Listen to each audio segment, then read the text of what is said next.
Hi, it's Witch Michelle. And if you're watching me on YouTube, I really appreciate you being here. I ask if you would just subscribe to the channel and make sure you hit the red notifications bell so that you know when I upload new content. I'm not always the best about uploading new content, so it'd be good if you had notifications to know when that happens. So continuing on my shadow work. Oh, also before we go there, I would love to hear about your spiritual journeys. It doesn't have to just be about shadow work. I'd like to know what you're working on. If you're working on anything, I'd like to hear what path you walk. I'd like you to tell me just a little bit about who you are and what you're doing. What have you done through COVID to keep yourself occupied? And for me, I just pretty much focused on my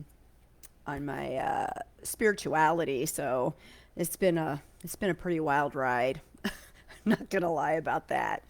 The theme of the week is to live in a state of gratitude and have friends and be grateful for what you have and realize where you are on your path and give yourself, some kudos for walking this path.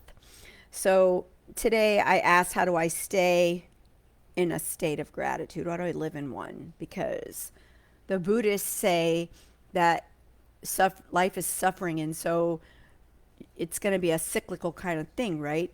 It's not every day is going to be great just because, I mean, you can look at lots of examples of people that you think have it great and they're very unhappy. Some people take their own lives because they're so unhappy. And some people suffer for years and years with mental illness and silence about it. And so I asked, what do I do? And I got the Nine of Swords. And swords are traditional air cards. And in this deck, that's no different. But in the swords, they use geometric patterns to reinforce things that go on in your mind. And in this card, it's a woman walking a labyrinth, if you could see that. And the thing about a labyrinth is that you don't just walk in one direction. You actually trying to like get that glare off my glasses. I'm telling you, that makes me crazy when I see that. I have to kind of keep my head down. um, or just take my glasses off right now. So a labyrinth, you end up kind of repeating patterns, backtracking, whatever. And it's supposed to be like a meditative thing, but also it's a reflection of how our lives go. Things change all the time. Relationships, jobs, people get sick, people have all manner of things in their lives that are going to happen to them, that are going to test them and their gratitude. And let me just tell you, I'm not saying that I have the skinny on how to live in gratitude when those things happen, because I certainly do not. And but what this card says about that is that you need to understand that those things are going to come. Their change is inevitable the whole time that we're alive. And our culture sort of told us that things are supposed to stay the same, right? You're supposed to stay married to the same person for the moment that for your whole life. That's it, and you stay in jobs until you have been there for 40 years, and then you get the gold watch and you leave. And in reality, that's not how we live right now in our society. Even though culturally that's what they say you're supposed to do, in reality we don't do that.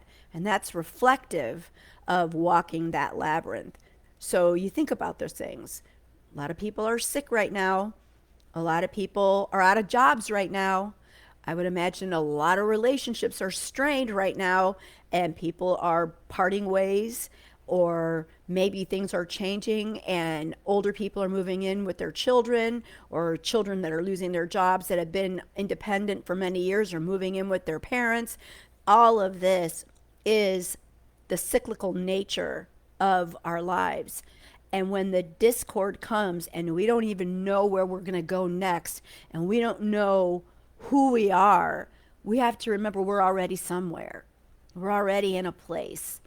And even though we can't see exactly where we're going or what's going to happen, we have to trust that we're going to keep moving forward and watch as it unfolds in front of us. We're not lost. We're not without a map. We're walking one foot in front of the other until our path becomes clear.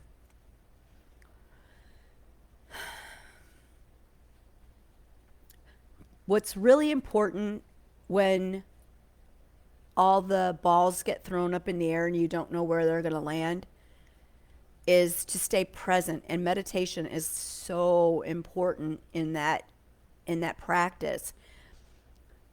Every day when I meditate, my cat, that's like the time of the day when we first get out of bed in the morning. I try to turn the coffee on, get him set up and fed, and then sit down and start doing my meditation so that I'm not distracted. But meditation teaches you how to stay calm or focused on your breath when there's stuff going on around you.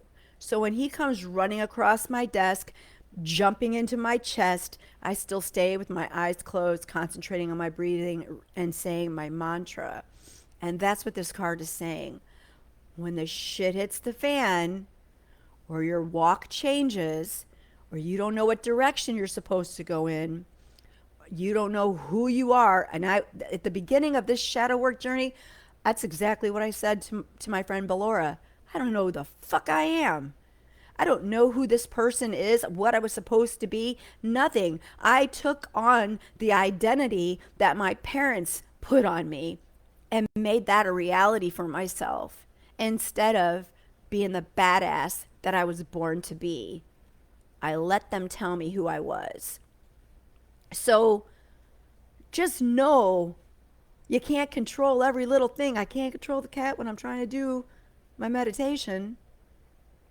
You can't control whether you're going to get sick, somebody else is going to get sick, whether or not you're going to have a falling out with somebody that you love and you're going to part ways with them, whether the job you're doing is going to be there tomorrow. You don't know anything. All you know is what it is today. What is today? And keep moving through your path on your trust walk, knowing that things will be revealed to you and you will come out of that place that you're in if it's not an ideal spot, and you'll feel better. When everything started in May, I didn't think I was ever going to feel better. I didn't think I was going to be able to break any of the familiar ways I reacted to situations and people when I was angry or upset. I didn't think that I was going to be able to fix my mental health, which is going to be an ongoing process for the rest of my life. But instead, I have taken the approach of moving one day at a time, one life experience at a time, and trying to handle whatever it is in joy, sorrow, or anger in the best possible way that I can. I've walked away from a lot of things where before I would have pounced on people and told them what for. I've lost my temper a couple of times. But you know what I know? I know I'm human. And I know I'm having a human experience. And I know that that is a normal, natural part of life. Just like in meditation, if I get distracted, I bring myself back to my breath and I bring myself back to my mantra. I let the thoughts come and go and I don't judge them or myself for going off someplace else and thinking about what am I going to do today? How am I going to feed myself? You know, whatever it is, work that I have to do today for my real estate stuff, I come back to my breath. And so in those moments when you don't know where you're going and you're freaking out, or you're mad at your spouse or your significant other, or you're sick and you're not feeling well and you're just not being a very nice person for whatever reason it is, just go back to your breath and tell yourself, I'm not going to beat myself up for saying the shit that I did. If it requires an apology, go give somebody the apology. If it requires an apology to yourself, give yourself the apology. But pick your feet up and keep moving on your labyrinth, because you're going to go backwards. You double back in a labyrinth. So going back to how you behaved before when you're trying to move to a place that's different than that is just part of the walk. Don't beat yourself up. Give yourself some grace. Be grateful that you're learning this lesson and you have the legs to do it, or the mobility to do it, or even if it's in your mind that you're doing it. Be grateful that you're alive and breathing your breath and saying your mantra. Be grateful that you have family and friends around you. Be grateful that you have people that you love and trust. Be grateful for what you have right this minute. And then just keep moving forward. I love you. I'm here for you. Hit me up if you need me. Kind of feel like I might hear from somebody today. Love ya.